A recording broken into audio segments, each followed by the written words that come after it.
I'm Steve Johnson, News Director for theDove TV. Check out our other videos and visit our website at thedove.us. Thanks.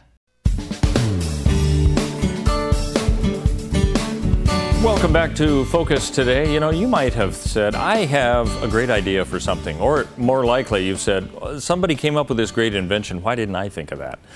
If you're a parent, you probably have realized the kids grow out of clothes way too fast, and how could you just stop that? Well, you probably can't stop it, but you could adapt to it. What about people who are in third world countries? That's even a bigger problem because they just can't go down to Walmart and pick up a new pair of pants or a new pair of shoes and you know, make everything all right for your growing 7-year-old. Kenton Lee is our guest today. He's an inventor of a shoe that grows. Yeah, now you got to think about that for a minute. I didn't say it anything wrong. It's a shoe that grows, and he's with us.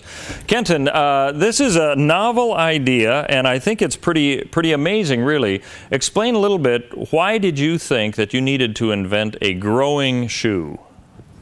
Well, thanks for having me on today. I love talking about it because it was just based on a really simple personal experience I had. After college, I traveled and was living in Nairobi, Kenya, at an orphanage with about 140 kids. And really, one day, a little girl next to me had shoes that were just way too small. I was shocked. I looked around. A lot of the kids had shoes that were too small. I found out they just didn't have enough money to afford new shoes and didn't have enough donations coming in to keep up with their growing feet. And I just kind of thought right then and there that day, wouldn't it be nice if there was a pair of shoes that the kids could just adjust and expand? It seemed like that would make a lot of sense for the kids that I was around at the orphanage. Yeah, it does. Now, do you have like an engineering background? Not at all. I just had an idea, and then that's probably why it took about 6 or 7 years for us to fully create this and make it a reality. But yeah, I just had an idea, and then was kind of just stubborn with it and tried to make it happen for for several years. All right, let me just get into the mechanics of it a little bit. These shoes start out at like this shoe that you've devised. At what age and goes till how far? Yeah, so I've actually got one with me right here. This is our small size. This starts about a preschool kindergarten kid. There are different sizes around the world, so I usually just use the grades as kind of an example. So a preschool kindergarten kid, and it grows 5 sizes up to about a 3rd, 4th, 5th grade kid, depending on the size of the foot. And then we have a large size that goes from that 4th, 5th grade kid up to about a 9th grader. But this shoe right here can grow 5 sizes and last 5 years and cover a child from preschool, kindergarten, up to about 3rd, 4th, 5th grade. Wow, that's amazing. Now, it's kind of like a little bit of a sandal, and it looks like the tab at the top there is what allows the feet to grow longer. Is that right? And you just adjust it there? Yeah, that's right. So it's kind of a shoe-sandal hybrid. Right now, it definitely works best in warm weather countries.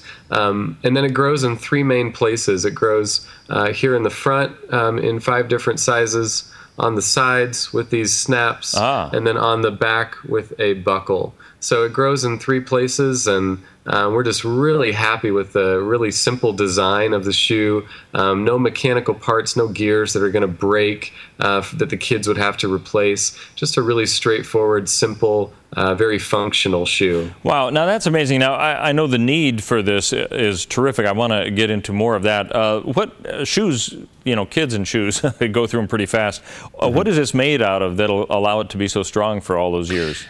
Yeah, great question. You know, we were able to design it purely based on function and not on fashion at all, which allowed us just to use some great materials. The bottom is actually a compressed rubber, very similar to a tire rubber, and then the rest of the shoe is just a very high quality leather. And we really didn't cut any corners. We wanted these to last as long as possible, and so just a couple of simple, strong, sturdy materials, and coupled with our really functional design, we're just really confident in these shoes that they're going to last a long time. time for these kids. Now, you said you're sending them to Nairobi at first. Is that right? Is that the first place? That's where my first experiences were. My wife and I took about 100 prototype pairs back to Nairobi in 2012. But now we sell our shoes to churches, organizations, anybody who travels and works with kids. So right now they're actually in about a dozen countries around the world, and then we're currently sold out, but in July we have 5,000 pairs coming, and we're excited to sell those to more organizations who work with kids, and so really they could end up almost anywhere. Wow, that's amazing. How many have you been able to distribute? We're sold out of our first batch of 3,000 pairs. We thought that was a gigantic amount of shoes, and now we have 5,000 coming, and hopefully many, many more after this. Okay, so it sounds like a lot of ministries as well as agencies that, I don't know if you're working with government agencies or not that way, but what's the cost for these shoes? So it depends on kind of what you want to do with them and how many you'd like to purchase. For the most part, we sell a bag of 50 shoes. We call it a duffel bag of 50 pairs of shoes that weighs under 50 pounds. So for churches going on mission trips or organizations, people that travel, really easy to check onto a plane and take it with you. So for the most part, we sell about 50 or 100 to the groups. 50 pairs of shoes is $15 a pair. 100 pairs of shoes at $12 a pair, and that's if I send the shoes to you. But we also have a way for anyone who does not travel. If you're not going to Africa or Central America anytime soon, you can still be a part of this at our website, theshoethatgrows.org, and for that we offer our lowest price, because we're not in this to make any money. We're a nonprofit organization, and so our lowest price for the shoes, for just $10, you can donate a pair of shoes to one of the partner organizations that we work with. And then when a bag of 50 is filled up, I get that bag over to the organization and they distribute it in the course of their ministry. So for those who travel, there's a way to be involved. And for those who don't travel, still a way for them to be involved as well. Let me just ask you a little bit. When you had this idea, you were going to get it going. How hard is this to get an idea? I suppose you have to get it patented, then you have to find somebody who's going to help make it. How difficult was that journey? Yeah, it was crazy. I basically just had this idea, thought it would make a lot of sense for the kids that I was around, but I had no design or engineering experience. I definitely had no shoe experience other than just wearing them every day. And so it really did take us several years to be able to find the right partners, the right people to be able to make this happen. But I want to give a big shout out to the shoe development company that has worked with us. They're called Proof of Concept. They're actually up in Portland, Oregon. And once we found them, they loved the idea. They totally saw what we were trying to do. And they're the ones who really helped create the shoe design. And they've been working with us every step of the way. They've really been a godsend for us. And we'd still be just a couple people with an idea at this point if we wouldn't have had this relationship with the guys from Proof of Concept. So it's been really fun to see everything kind of come together, and obviously these past few weeks our message has just been able to spread, and it's just been a really, really fun journey. Wow, that's pretty cool. So is the shoe that was developed, was that what you had in mind, or was it quite different than what you envisioned? It was actually a lot different. I was hoping, I remember our first conversation with our shoe guys in Portland, and I was hoping that the shoe could grow 10 sizes and last 100 years. I just had all these why wild, not shoot for it? thoughts. Yeah. I know, right? And so they're the ones who actually, said, here's what's possible. Here's what we can do. Here are the materials we can use, and the type of design we can have. So it's just been amazing working with them, and they've been able just to take us to a very realistic place that I don't think we would have gotten to without them. So it's been just an incredible relationship, and I really thank God for them almost every day. Yeah. After your test run and you got them back, and you heard what the kids had to say about it, did you have to re-engineer it much? Just a little bit.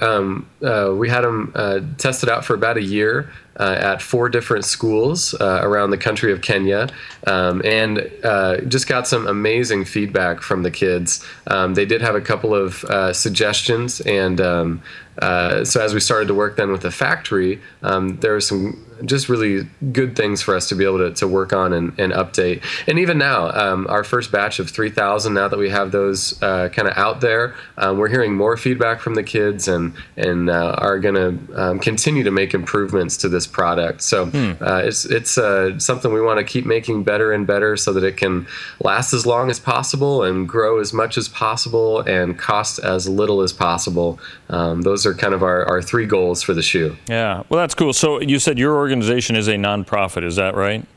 We are, yeah. We're called Because International, and hopefully this is just our first project. We'd like to tackle other issues and try to create more innovations that can help people and especially help kids with just kind of practical daily life things. So we're really excited with where the shoe that grows is heading, and then we're excited to tackle a few more projects here pretty soon. Sure. Any preview you can give us on what that might be?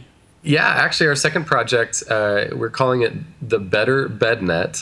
So for bed nets, mosquito nets, a lot of people around the world have to use them to protect themselves from mosquitoes and malaria.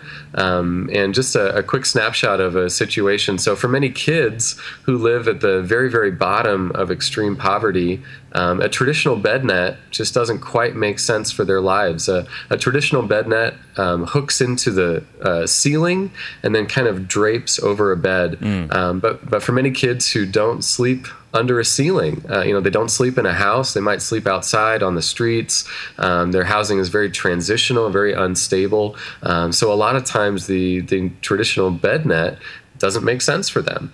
So our design challenge is to try to create a freestanding bed net, a bed net that does not rely on being hooked into a ceiling and then draped over a bed, but one that could stand up on its own.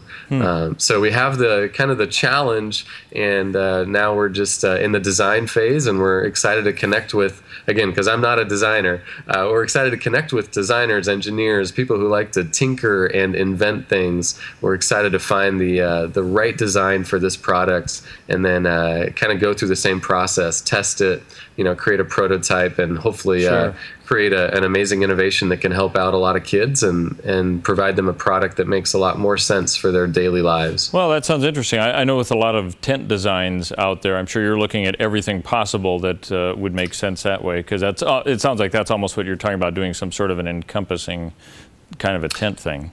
Yeah, kind of a mix between a tent thing and then even we've had a lot of people suggest those laundry bags that kind of fold up, or the thin steel, they fold up and they can kind of pop open to put dirty clothes in. So kind of those two visuals, we're trying to kind of combine those and again, hopefully find something that just makes a lot of sense for the kids. Who knows? You might get some ideas from NASA too. They come away with things like that. That's right. Hey, we'll take any idea from anywhere. That's Kenton, right. Good talking with you. He's the author of The Shoe That Grows, and you can find out more by going to his website, theshoethatgrows.org. Let's keep in touch. Next time you have another invention, let us know and we'll get an update on how the shoes are doing too.